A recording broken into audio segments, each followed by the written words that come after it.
Halo adik-adik, apa kabar? Mari siapkan hati kita untuk mendengarkan firman Tuhan. Pertama-tama, mari kita berdoa. Tuhan Yesus, terima kasih atas segala berkat-Mu. Sebentar kami akan mendengarkan firman-Mu. Siapkan hati kami ya Tuhan. Terima kasih Tuhan Yesus. Amin. Hari ini kita akan belajar mempercayai Allah ketika hal-hal buruk terjadi, yang diambil dari 1 Raja-Raja 19 ayat 1 sampai 18. Cerita kali ini mengenai Elia lari ke Gunung Horeb. Yuk, mari kita sama-sama dengarkan.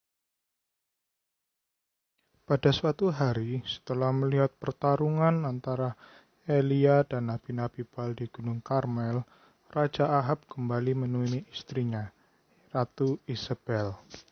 Raja cerita kalau Tuhan menjawab doa Elia dan mengirim api dan kemudian hujan. Dia juga cerita kalau nabi-nabi Baal telah dibunuh. Ratu Isabel yang menyembah dewa Baal menjadi sangat marah. Kemudian ratu memanggil pembawa pesan untuk menemui Elia. Katanya, kiranya dewa-dewa menghukum aku kalau besok aku tidak membunuhmu seperti para nabi Baal yang kamu bunuh. Pembawa pesan menemui Elia dan memberitahukan pesan dari ratu. Mendengar itu, Elia menjadi sangat ketakutan. Elia lupa untuk mempercayai Tuhan yang dapat melindungi dia. Lalu Elia menemui pelayannya, dan mereka berdua lari menyelamatkan diri. Elia lari ke selatan meninggalkan Israel yang dipimpin oleh Raja Ahab dan Ratu Isabel. Kemudian mereka menuju Yehuda. Lalu mereka tiba di Beersheba. Kemudian Elia menyuruh pelayannya untuk tinggal di sana karena di sana dia telah aman.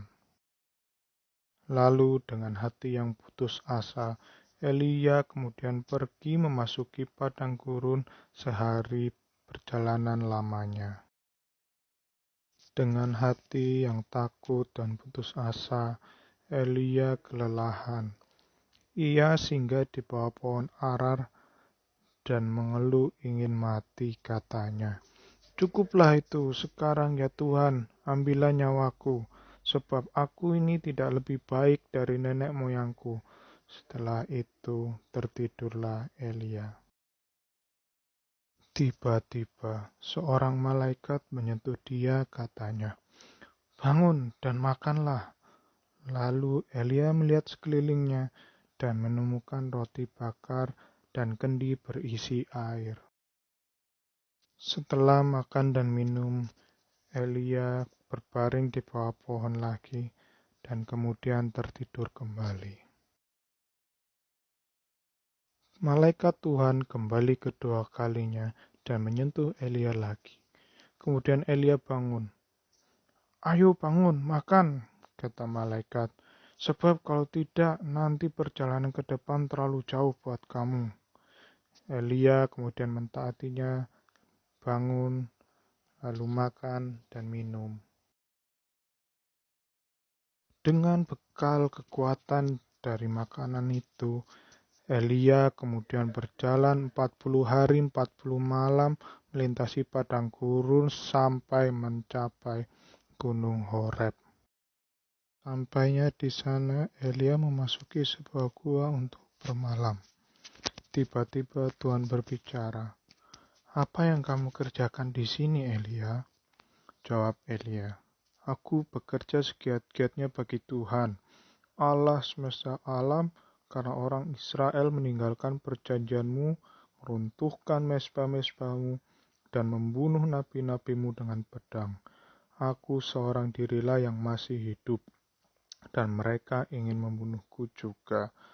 Lalu kata Tuhan, "Keluarlah dan berdiri di atas gunung itu di hadapan Tuhan."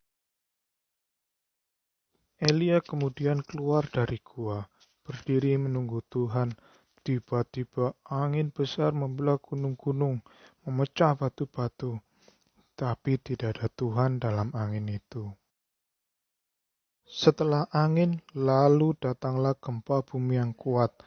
Gunung-gunung bergetar, tetapi tidak ada Tuhan dalam gempa itu.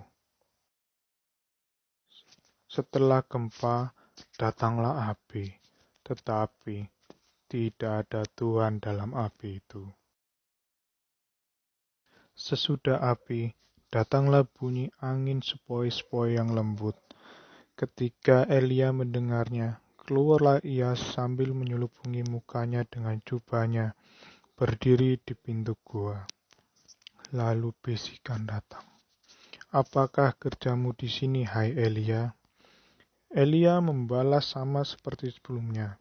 Aku bekerja segiat-giatnya bagi Tuhan, Allah semesta alam. Karena orang Israel meninggalkan perjanjianmu, meruntuhkan mezbah-mezbahmu, dan membunuh nabi-nabimu dengan pedang. Hanya aku seorang dirilah yang masih hidup, dan mereka ingin mencabut nyawaku juga. Lalu jawab Tuhan, kembalilah ke jalanmu yang tadi. Ketika engkau sampai di padang gurun Damsyik, urapilah Hazael menjadi raja atas Aram, juga Yehu, cucu Nimsi, menjadi raja atas Israel, dan Elisa, anak dari Safat, menjadi nabi menggantikan engkau. Tuhan kemudian menjelaskan bahwa Elia bukanlah tinggal sendiri yang mengasihi Tuhan. Terdapat 7.000 orang di Israel yang tidak sujud menyembah Baal. Terhibur oleh jawaban Tuhan, kemudian Elia pergi menuju perjalanannya kembali. Demikianlah firman Tuhan hari ini.